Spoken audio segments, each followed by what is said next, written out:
Salom do'stlar, sizlar bilan Jalolbek Abdullayev. Bugun 6-sinf qadimgi dunyo tarixining 3-mavzusi urug'chilik jamiyati haqida gaplashamiz. Undan oldin ekran qarshiga yaxshilab joylashishingizni va like va obuna tugmachasini bosib qolishingizni so'rab qolaman. 6-sinf 3-mavzu biz boshladik. Urug'chilik jamiyati. So'nggi paleolit davrida juda ham ko'p voqealar ro'y beradi. İnsanlar qarindoshlardan iborat bo'lgan ulug' jamoalarga birlashadi. Keyinchalik vaqt o'tib bir-biriga yaqin ulug' jamoalar qabilalarga birlashadi.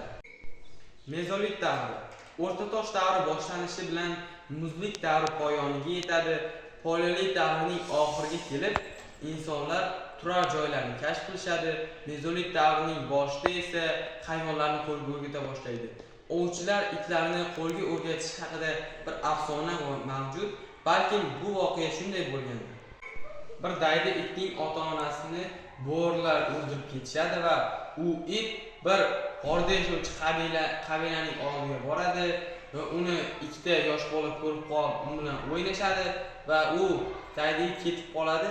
Keyinchalik kech tushgach qabiladagilar oziqlanib bo'lib yegan suyaklarni g'or oldiga tashlab ketishadi.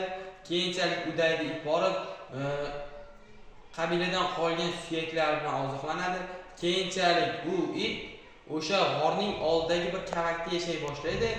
Keyin bir kuni u daydi itning orqasidan bo'rilar qo'g'lagach, u it nima qilishini bilmasdan g'orga kirib ketadi va g'ordagilar bo'rilarni haydab uni ham endi haydamoqchi bo'lgan payt bolalar u it bilan xuddi jonli o'yinchoqday o'ynashayotganini ko'rib uni o'zlari bilan olib qoldirishadi.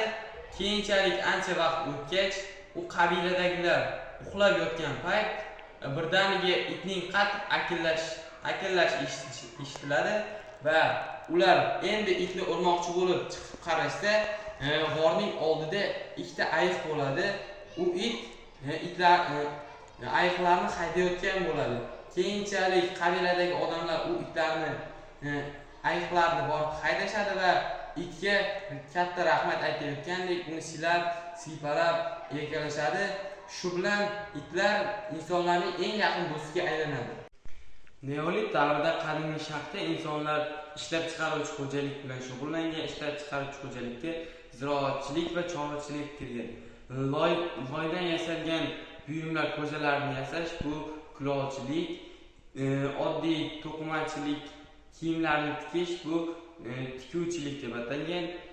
Keyinchalik Neolit davrining eng muhim kashfiyotlaridan biri bu kulolchilik va to'qimchilik kirgan. Shu bilan bugungi darsimiz o'z nihoyasiga yetdi. Video sizga yoqqan bo'lsa like va oxirgi yana bosib qo'yishni tavsiya qilaman va shu bilan keyingi darslarda ko'rishguncha xayr.